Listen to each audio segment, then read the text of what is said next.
What's up, y'all? We are back. This is episode 14 of the Houston Astros Out of the Park Baseball 26 series. We're here, end of season 2030. The Astros finished 107-55. I didn't really find it necessary to jump in at any point. We didn't deal with really any injuries. We kind of just blew away the AL West. No one else finished above 500. We were 27 games up on second place. So again, no real need for me, in my opinion, to jump in. Our month by month consistency was incredible. We were like right at about 675 winning percentage every month if you include March and the April, together. April was our only bad month. Besides that, we were, incredibly, remarkably consistent throughout the season. And yeah, finished fairly strong. We were resting some guys at the end, and we weren't pushing everyone, and it worked out well because no one got injured, knock on wood, yet.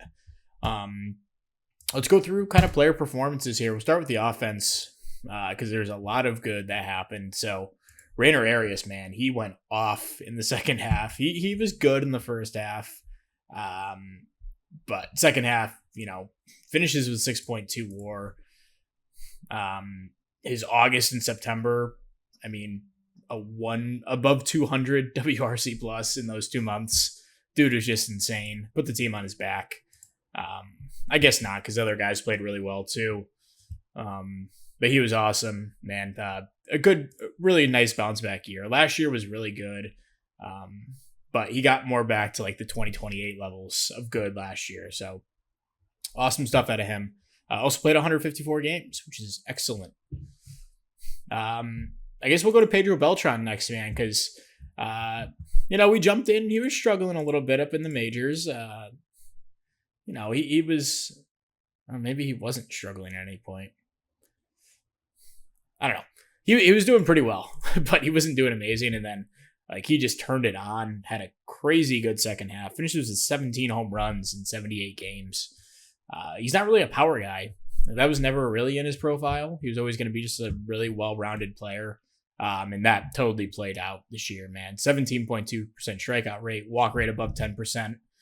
Pretty much in line with the AAA numbers as well. So you expect that to sustain. You'd like them to steal a few more bases. Only had 4, but, he's playing. Well, he was DHing for us, so he wasn't playing outfield defense. But next year, I expect him to slide into left field full-time. He was just getting banged up and stuff, so he winds up playing 1 game in the outfield. He was DHing for me. That was also to get Langford in the outfield, who we'll go over, I guess, right now, but he was good out and left as well. He won a Gold Glove last year, but it was kind of like a move because, his bat was struggling. He wasn't doing bad, but he wasn't Wyatt Langford. So I kind of put him out in left field, hoping it's like the Giancarlo Stanton effect, where when he plays the field, he hits a lot better. So, and that actually played out kind of exactly like that. You see Langford, a really rough July and a brutal month of May. Outside of that, he was his regular self, finished really strong in September, in August as well. So yeah, Langford finishes with definitely respectable numbers. Not where he was last year by any means, but 3.1 WAR, 30 bombs. We'll take that all day. So nice season for Langford. He turns things around. Tristan Casas, man. I said it earlier, just like so consistent. Like the 4 years he's been with us, 129, 123, 132, 132, right around 3 to 4 WAR.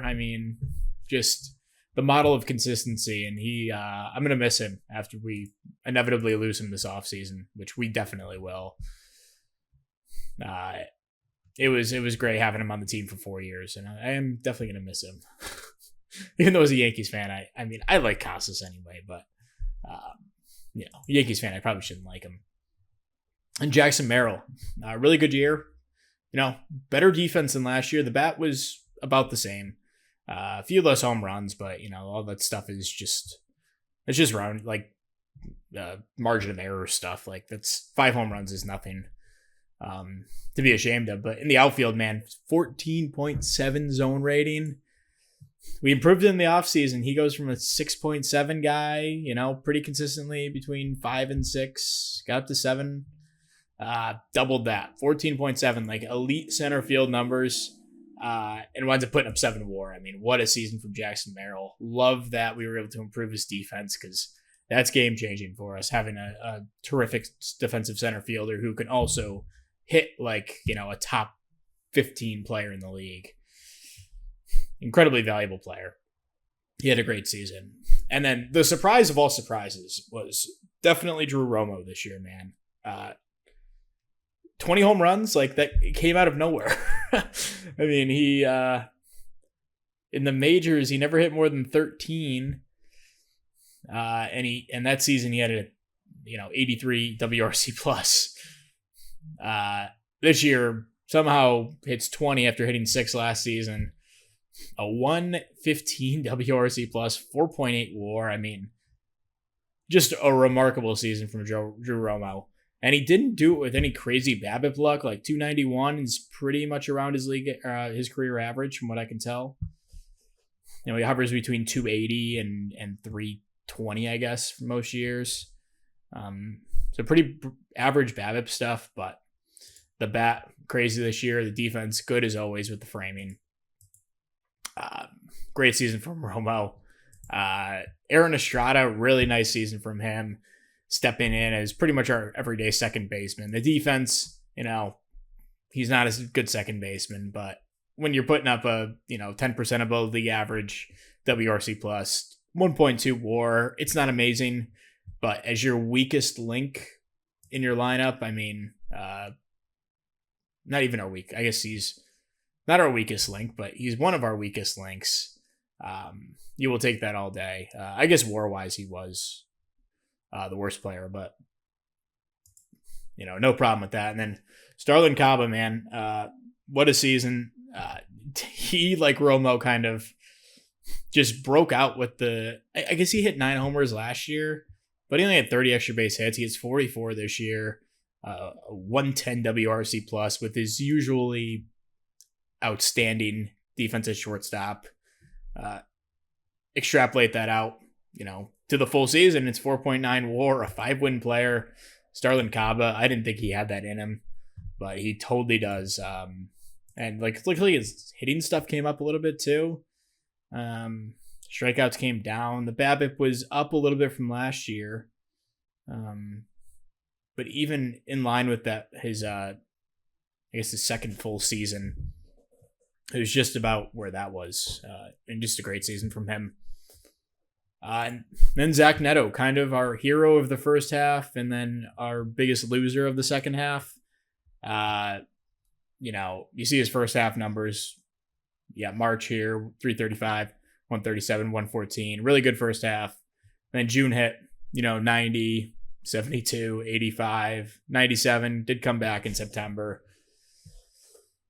So Neto winds up finishing with the worst WRC plus in our starting lineup, which was not on my bingo card for this season. Not that 105 is bad. That's actually quite good. And he plays, terrific defense over at third. I guess it wasn't that good this year, but previous years it had been good. He puts up 3.2 WAR and steals 30 bases. So maybe the value that he lost with the down year with the bat, mostly made up for with his defense and base running stuff. So a really nice season from Neto. Another guy we're going to lose this offseason. We'll have to find a way to replace him. I'm not sure if the replacement is obviously on the roster. Close that window. And Jacob Melton, he just does what he does as a fourth outfielder, league average bat. His defense was surprisingly not amazing this year. It had been really good the last few years, splitting time between the corner outfield and center. He was really good defensively at each position last year, the year before. I guess he really only played center and lefts, but he was really good then. So it was a little weird that he fell to more average this season. I'm not sure what that's all about, but does play 72 games, the least since his rookie year, just due to some really good health stuff. And he didn't have like a platoon partner this year for the first time with Beltran coming in and a full season from Langford. So you know, I don't know if Melton's on this team next year. He's becoming a really expensive fourth outfielder, $6.5 million next year. It's probably a contract we want to get rid of. He's got one more year of team control left. So as much as I love Jacob Melton, it might be his last year as an Astro. Josar Gonzalez definitely was not impressive with the bat in his first major league showing this year. He had his moments, he'd hit a clutch home run or something, but 55 WRC plus, .2 WAR in 56 games. Did definitely play well defensively at each of the spots, and as a backup infielder, you can definitely do worse. Jared Amakula gave him a nice little run. We actually gave him a lot of run toward the end of the year just to see what he had, and didn't have it. 54 WRC plus, 160 plate appearances. Definitely less than he had last year. We just had better health, better options in the infield with just playing Estrada every day. The BABIP was low, so I don't know if we should even give him another shot, but we probably will. I think he has another option year. Yeah, he does. So he'll be in the organization next season. And then Campbell Smickwith definitely struggled as our backup catcher after a nice showing last year in 12 games. Did not show that this season. Some brutal BABIP stuff, but I don't know. Backup catcher, not going to be a huge concern here in the playoffs. So it's about what you'd expect from lineups. These were kind of the lineups that we've been running out there to end the season. Then the pitching staff. Some really good stuff. We did move to a 6-man rotation, so, Uchida only made 31 starts this season. But, in many ways, this was a better season than his Cy Young year in 2028. I'm almost certain he'll win Cy Young again this year. So he's 2 for 2 in seasons that he's actually played regular season games. 200 ERA plus, the FIP minus 68, slightly higher than 61 in his first year. Dominated with a 221 BABIP. You could say that's, luck, but also just being a really good pitcher. It's tougher to get hits against you. So it could be a reason that he has low BABIP. Leads the league in wins, innings pitched in only 31 games, ERA. So I guess he won strikeouts is the Triple Crown, which I don't think he let in, unless it was just purely based on innings. He did win. Okay, so we did win the pitching Triple Crown. That's cool. And I guess it'll probably show up in an email. And of course, this thing decides to take forever. All right. Yep, there we go. Triple Crown. Naride Uchida. And then Walter Jenkins wins batting crown. Made in the NL. So yeah, really cool. Triple Crown, probably Cy Young. I almost guarantee that. Then the rest of the rotation, just really solid. No standout performances, I'd say. Logan Webb, has taken a step back from his, Cy Young competing first 2 years. We signed him to the contract before last season, and was hurt and was good when he came back. And this year was about how well he did last year. Just a really solid season. You'll take this all day.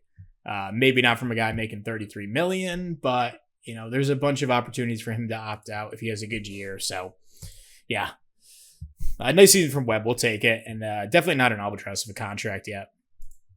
Aiden Curry, a really good year. The FIP did go up based on some home run stuff, but the walks were down, strikeouts were up. This is all from last year. 3.9 R WAR, 1.7 WAR, not amazing. But did throw more innings than last year. And overall, just a really solid 3 or 4 start. And then Noah Schultz had a really nice first year in Houston. Definitely was able to, limit the home runs a little bit more. The walks were slightly down. Didn't throw as many innings, which is interesting. I know only started 32 games, but I guess our manager just didn't want him to go as deep into games. 30 less innings in 2 starts doesn't really track. So that's interesting. But, yeah, overall the results were really good this season for Schultz, and he made the All-Star team, right? No, he didn't. Then our last starter, Tim Levette, started a bunch of games for us. And he had mixed results. Mostly as a starter, he wasn't great. 5.11 ERA. This is all levels. 5.04 ERA. In 17 starts, 80 innings. Not bad for a rookie. As a reliever, he wasn't much better. But he's still young. Hasn't gotten a lot of experience. More reps might help him out. The other guy I wanted to talk about, where the heck is he not on my playoff roster? Where the heck is...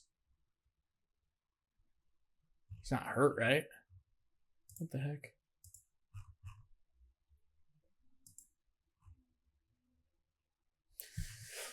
It's been a couple days since I recorded, so I don't even remember who I'm looking for, but I'm looking for, well, is he on the team?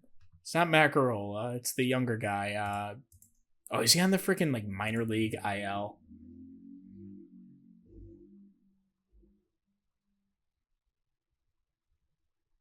Oh my god, I have no idea who I'm looking for. This is bothering the hell out of me. We have 4 starters. Yep. Okay. Coolcraft. Whatever. Maybe I'll remember as I go through this. But Ryan Kerkering, amazing season from him. Just a total stud as a closer. Would have done that trade 10 out of 10 times again. That was fantastic value. Gregory Soto, maybe even better. Just a ridiculous season. 56 FIP minus, 1.1 ERA. Those two guys at the back end, I don't think there's anyone better than them. Wellington Herrera, a really nice year. Had his bumps on the way, but overall the numbers look great at the end. 76 FIP minus tells me that he pitched very well, both results-wise and what you expect.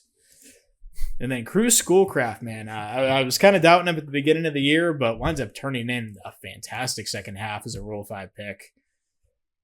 His June, 11 scoreless. August, 2.82 ERA and 22 innings. Overall, was just a really solid bullpen arm for us. Danny Macarola, a guy who was up for 25 innings. He's on the playoff roster as of right now. Pitched okay while he was up here, 26 years old. Just wanted to give him some runs, see how he was.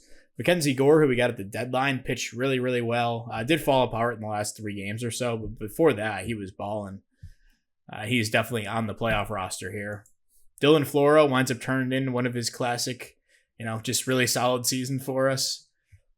Nothing flashy, 39 years old, but still doing it.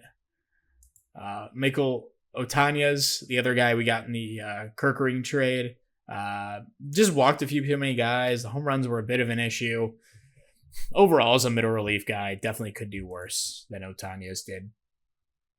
And Tim Levette, we talked about him. Other guys on the 40, you got Danny Carpenter.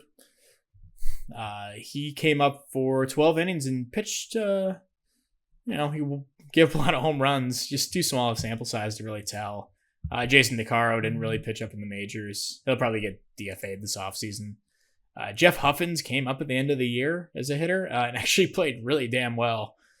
He was almost going to make the team over, maybe not Melton. It probably would have been a reliever that I brought him on, but yeah, a nice season from Huffins. Malcolm Moore, he got off to a rough start, didn't make an appearance back in the majors. Taylor Rabe made it back, but he just hung out in the minors.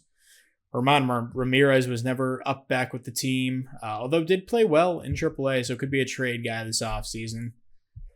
Bob Schultz pitched in AAA as a 40-man guy. Matt Scott pitched 10 innings at the end of the year. Still, the results aren't great yet. Then Juan Soto, notable reliever Juan Soto, didn't really pitch too much in the majors. And who is the guy that I'm freaking missing? Oh, Zach Eflin too, yeah. He was awful. Just went a year too long with him, honestly. You're kind of waiting for him to fall apart one of these seasons. He kind of held up strong. Last year was amazing. And this year he just kind of, he's probably done here at age 36. But a really good at back end of his career for sure. Okay, so I'm going to set my lineups and everything, sum up to the playoff game, and we will be back in just a moment. God, okay. I found it was Bustamante. He was hiding because he wasn't eligible for the playoff roster, and he wasn't on my playoff roster, so I just didn't see him. Finally hunted him down, but he made 4 starts for him at the end of the year and was incredible. And honestly, if he was eligible for the playoff roster, he might have made a start here. I don't know if he would have started, but he would have at least been on the roster. But he's not eligible. We'd have to wait until an injury came along to add him. Unfortunately, super excited for Bustamante considering what he showed this year. So maybe he makes a playoff appearance, maybe he doesn't. I think we'll be fine either way. Okay, so we're gonna go up to see who we're playing here. Take a sip of my coffee.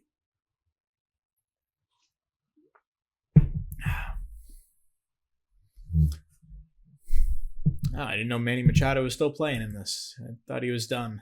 He's still collecting paychecks from the Padres. I would too if I was making $30 million. All right, we got to be approaching. Okay, so we will be playing the Yankees. I'm surprised that they're back so quick because they had a rough stretch, it feels. Actually, they didn't. They've actually been really pretty solid. Last year was rough, but they make it back to the playoffs this year, winning the wild card round. Check out their team. Angel Ventura. Roman Anthony claimed him off waivers from the White Sox, apparently. Oh, yeah, this trade was just ridiculous. This is the guy that the Red Sox got back for Roman Anthony and Josh. Yeah, we got Roman Anthony. I don't care how much of a bad version Roman Anthony is or how he was playing. I mean, this is a stupid trade either way. Got Mike Ennin, 6th round pick in 2027 for them. Looks like he's made a few appearances over the years. Logan O'Hoppe, they should sign him to a big deal. That free agency that he was in there, that was last season. Aaron Judge still hanging around. Pretty decent player still, although he's been relegated to DH. Above league average bat this year, 33 bombs. So Judge is still a threat for sure. Now 38 years old. Wilfredo Lara, Arturo Campos. I mean, he's got potential. He played pretty well this year. Gregory Barrios, singles merchant, and Francisco Velorio did not play well in limited time. Then in the rotation, they got Garrett Crochet. He won Cy Young last season. A bit controversially over Christopher Sanchez, who I'm on it.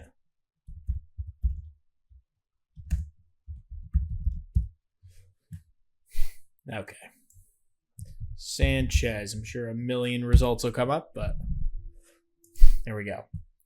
Oh, that sucks. He's pitching well. Tore his flexor tendon. Yep. That's why you don't sign a 33-year-old to a 5-year deal. I mean, I'd love to trade for him now, but be eating a lot of the deal. And then the other guy was who else did we let go? Lodolo. He's on the Red Sox and was awful. Truly awful this season. So, some bad luck for the guys we let go. It's looking like it was a pretty good decision on our end. The Yankees, Brock Selvage has a ton of upside, but he's 28 years old and hasn't hit it. Still a solid arm, though. Brett Heatrick, somehow still on the Yankees. Looks like he was in the minors for 4 years, finally came up, and that was a good start of this year for them. And Shoto Imanaga, age 37. The bullpen, 13th in ERA. You got Ben Joyce, he had a nice year, but Jack Leiter, Brandon Sproat, Eric Miller's okay. So yeah, not too much going on here. I'm always interested in Liam Peterson. And a ton of guys on the IL. So Volpe, their highest, probably second highest played position player, put up 6.8 WAR. Is going to be out for the series. Max Fried's out for 7 months. That's unfortunate. He was having a fantastic season. Justin Lang, yeah. So they've had some bad injury luck here. Hopefully, he can take care of them pretty quickly. So we'll have Uchida on the mound against Brett Salvage. Is it Brett or Brett? Rock Salvage. So game 1, we win 9-4. Big day for the offense. Merrill has 3 hits, 2 RBIs. Drew Romo, 2 hits, 5 ribbies. Looks like he had a homer. Uchida, 1 out away from a complete game. Gore gives up a run, though. Looks like Yankees put up a few in the 9th. Not a bad decision. Just pull them. My voice is like buzzing right now. Okay, game 2. Brock Salvage apparently on the mound again. I don't know who wound up pitching the last game, but you'll see it was Crochet. Logan Webb against Brock Salvage. Game 2, we win 5-4. Take a series lead. Whatever. Put him on the active roster. Looks like Drew Romo, a hit by pitch. Walk-off hit by pitch. You don't see many of those, especially not in the playoffs. Casas, a couple RBIs. Arias drove in a run.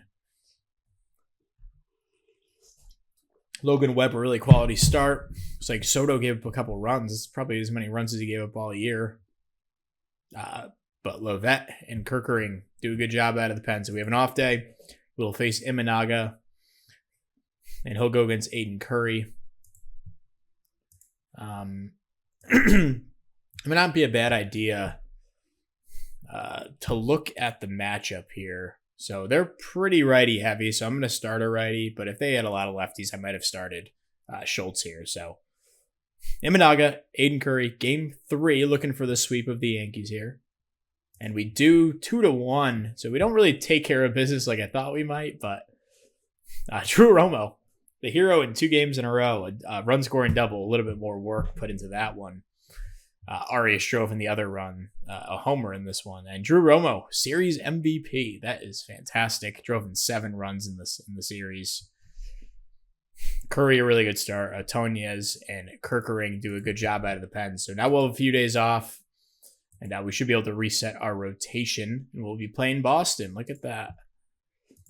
And let's see if they'll start Lodolo. And they also have old friend Joe Musgrove as well. So, okay. So we'll reset our rotation. I don't see any reason to change anything. Our pitching was really good. So let's check out Boston. See what they're all about here. So it looks like their offense is pretty mighty. First in pretty much every category. More middle of the pack when it comes to pitching, but first in strikeouts. They're led by their young stud, Enix Sanchez. Interesting pitcher here. Had a really good year in his rookie season. Peyton Tole, solid number 2. Joe Musgrove definitely took a step back this year. But we know what he can do. And Lodolo, we know what he can do at his best. The lineup, Marcelo Mayer, obviously a great player.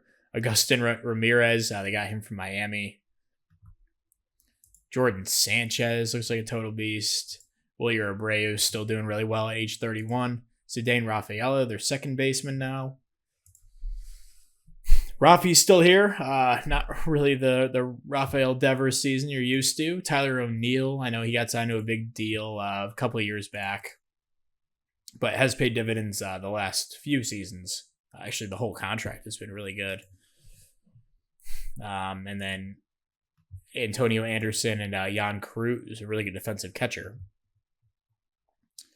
In the pen, 4th in bullpen ERA, 10th in starters ERA. Ben Hess at the back end. Eric Eddy, old friend of ours. Owen Murphy, Devin Williams. Definitely not what he used to be.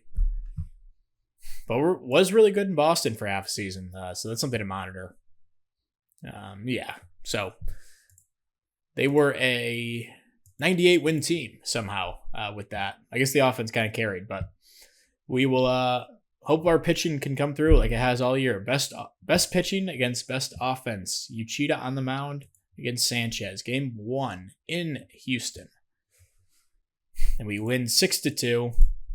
I really should re-sign my staff before I lose all of them. Already lost a few, I guess.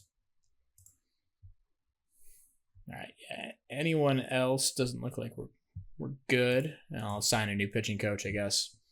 So we win 6-2. Uchida, masterful start, 7 shutty. Schoolcraft comes in, finishes it out. Offensively, Merrill 4 hits, couple ribbies. Beltran, couple ribbies as well. Looks like both those guys had homers in this one. So game 1 is ours. We'll do game 2, Logan Webb against Tolle here. And we win 9-4. Jackson Merrill, another 4 RBI game. I guess he had 2 RBIs, 4 hits last game. This time, 2 hits, 4 ribbies. Pedro Beltran, 3 hits and drove in a run. Caba's hitting almost 400 these playoffs. Langford's really the only guy I've seen struggle pretty dramatically. Merrill has another homer. Webb, a really quality start, and Herrera closes it out. So 5-0 so far this postseason. Not to jinx anything, knocking on wood. And we'll have Aiden Curry here against Joe Musgrove, a former friend of ours. So 2 Boston, 4-3 here. So let's see if we can take care of them in their ballpark. And we win 9-5, go up 3-0 in the series. So like a massive rally in the 8th and the 9th, push us over the hump. A 2-run single by Estrada and a 2-run homer by Beltran account for the 4 runs in the 9th, or in the 8th, that inevitably put us up after being down 2, it looks like. RBIs, multi-RBI games by Casas, Merrill, Estrada, and Beltran. Merrill and Beltran especially have been fantastic this series. Langford continues to struggle, but the rest of the lineup picking him up. Caba's batting over 400 in the postseason. And Curry, good enough. I mean, not an amazing start, but definitely held his own. Herrera and Soto, fantastic out of the bullpen, though. So looking for the sweep, Lodolo against Schultz. Kind of the guy we let go for the guy we brought in. Kind of a similar profile of pitcher. Schultz definitely had a better year, but it's postseason now, and Lodolo was a good postseason pitcher for us. So let's see. Game 4, and we sweep them. Beltran goes down 5 to 6 weeks. I wonder if he won Series MVP. Damn, that sucks. Langford finally gets something going, though. Arias drove in a couple runs. Caba, 3 RBIs, 2 hits. He might have won Series MVP. It was Merrill. That makes sense. He was awesome. Noah Schultz, great start. Lodolo definitely got the better. Schultz got the better of Lodolo. And then the bullpen, just dramatically different. Levette and Soto close it out. Drew Romo, 3 hits, batting .350. I mean, the offense has been awesome this postseason. The international showcase is tomorrow, so we'll interject really quick. But we're going to the World Series here, 2nd year in a row, and we'll be facing the Washington Nationals as soon as we go through all this nonsense. Enjoyable nonsense, but nonsense nonetheless. I always like a good catcher, so I'm going to add him. Similar player, add him. Infielders, we definitely always want. I don't know why I didn't add Barrera. Probably should. I don't like guys who can't play defense. This guy might have slightly better upside with the glove. Yeah, maybe not. Yeah, this is a guy that I like. Mole. Oh yeah, this is a nice player at the range. Definitely add him. We'll have our scout take a look, see if he's truly that good defensively.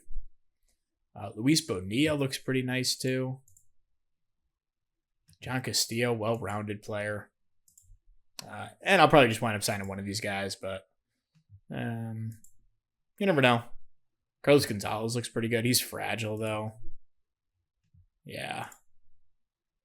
Eddie Polanco, that all-or-nothing hitter. I've been burned by too many of those in my career. Sorry, buddy.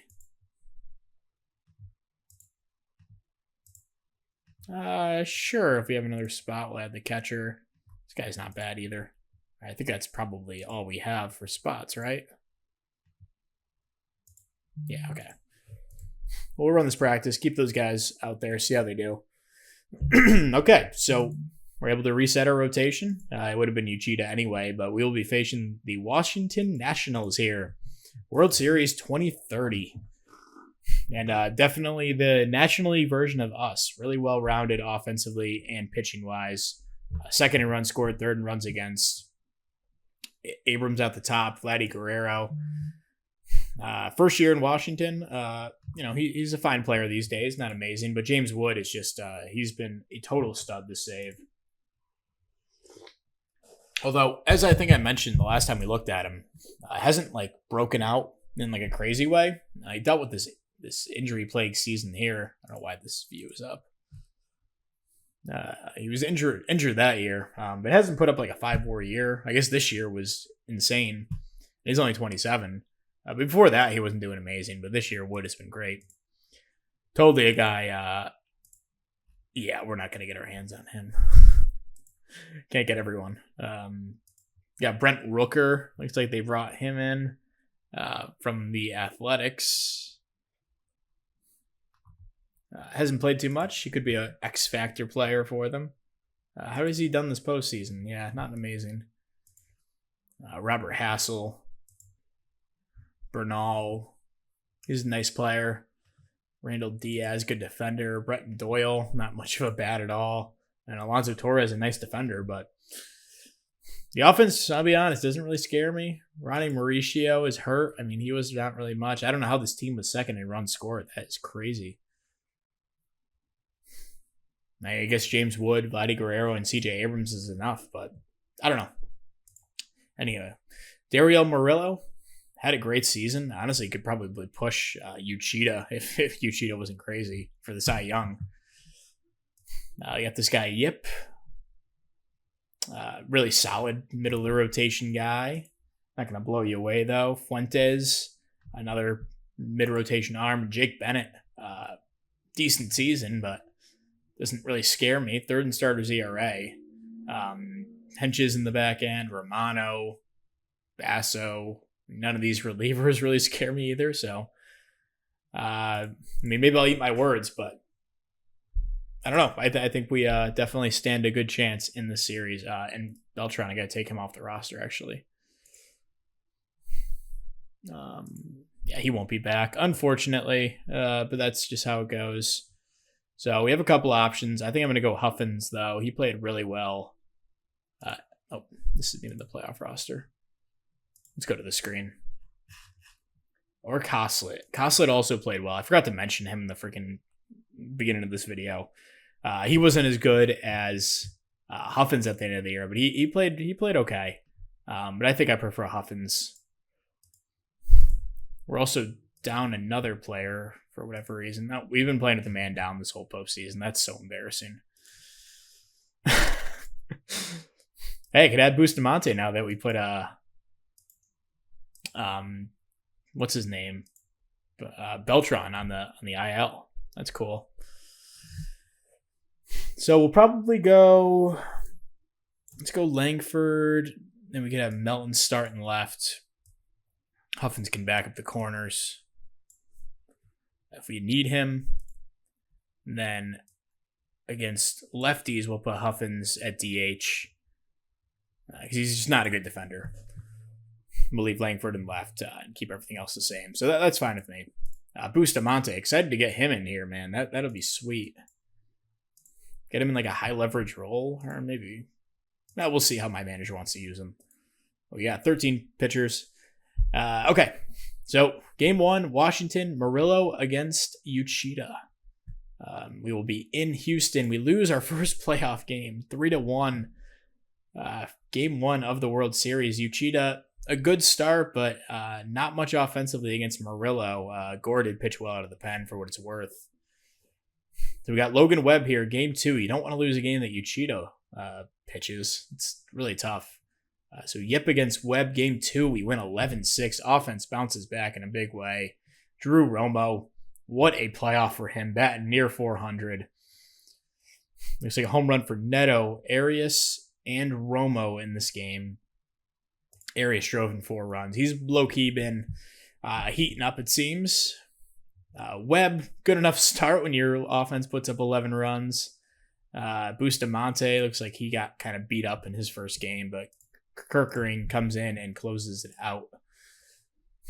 So we'll have Fuentes and Aiden Curry going to Washington 4-3. Series tied at 1 apiece. We lose 4-3, drop down 2-1 in the series. Langford drove in a few runs. Looks like he had a homer in the 6th. Not too much else offensively. Huffin drove in a run, probably a sac fly, I'd imagine. Curry wasn't horrible. 2 runs in 4 2/3. Fortunately, our middle relief just kind of let us up. But you're not going to score many games scoring 3 runs. So, all right, we'll have a pair of lefties, Noah Schultz and was that Jake Bennett? I don't know. I don't care to look what his first name is. Game 4, down 2-1 in the series. We win 8-6. 3 runs in the 11th. As we tie the series. Estrada 4 hits in this one. The bottom of the order did some work. Huffins 2 hits. Romo drove in 3 more runs. He now has the team lead for RBIs. Caba's batting over 400 still. The bottom of the order has been huge for us. Noah Schultz, really solid start for what you expect out of him. And Soto Schoolcraft came in, and Kirkering pitches freaking 3 innings. And we pick up the win. Oh my God, 47 pitches. He's not going to be available until game 6, most likely. So we tie the series at 2 apiece. Game 5 here. Rematch of game 1. Murillo, Uchida. We win 7-2, take a 3-2 series lead. Neto, he haven't talked about him very much this postseason, but he's been solid. 2 hits, 3 ribbies in this one. Casas, he's kind of struggled. Him and Langford, kind of the same story with those two. But he has 2 hit RBIs in this one. Melton a couple hits. Romo 3 more. He's batting over 400. He might freaking win World Series MVP here. I mean, just an incredible playoff for Romo and Caba, following up their incredible seasons overall for those two.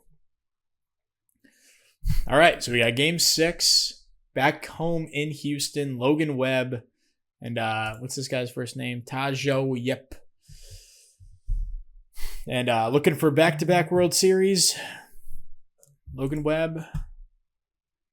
We win 1-0. Get a run in the 7th. A solo home run from Wyatt Langford. I love to see that so much. A guy who struggled this postseason relative to everyone else. Comes through big. And what a start from Logan Webb. Lavette, Soto, and Kirkering comes back. And balls out, man. What a postseason from him. Soto had his struggling moments, but he pitches well when it matters most. And Lavette, he was really good in 3 appearances this postseason. Logan Webb, great start, man. Worth every penny so far. And there you go. Drew Romo, series MVP. So cool to see, man. And if the stars align, maybe we can bring him back on an extension. You never know. But, yeah, we follow up World Series last year with the World Series this year, and maybe even more dominant fashion. The World Series got a little sketchy. We went down 2-1, but, we took 3 straight to end it. All right, so World Series champions. See, Merrill led the way in WAR, Cheetah for our pitchers. Definitely a really good season and a bittersweet season because now we're reaching kind of the end to this iteration of this era. I mean, we're still going to have the backbone guys like Merrill, Arias. We'll have Beltran here. He's kind of going to usher in the new era. Langford will be here. But guys like Romo, Casas, Neto, Melton, I mean, these guys have kind of been here as auxiliary amazing role players. They're kind of we're going to have to start cycling through some guys. And this is where things kind of get interesting. After you kind of built up the team, how do you sustain the winner? That's always the fun part for me. And I typically do a pretty good job, but not always. Sometimes, you're one injury away from catastrophe if you don't have the depth. But this team definitely in a good position to win. And we did all this without Mason Miller, too.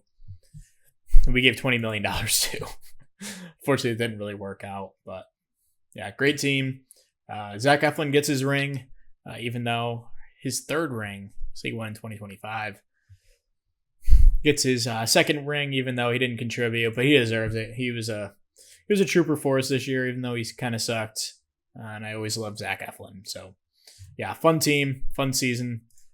So far, having a lot of fun with this series. So, yeah, thank you very much for watching this one. We'll be back next episode with the offseason. I'll be recording it right now. So, hopefully it'll be out shortly after this one. So, yeah, we'll talk to you guys then. Peace.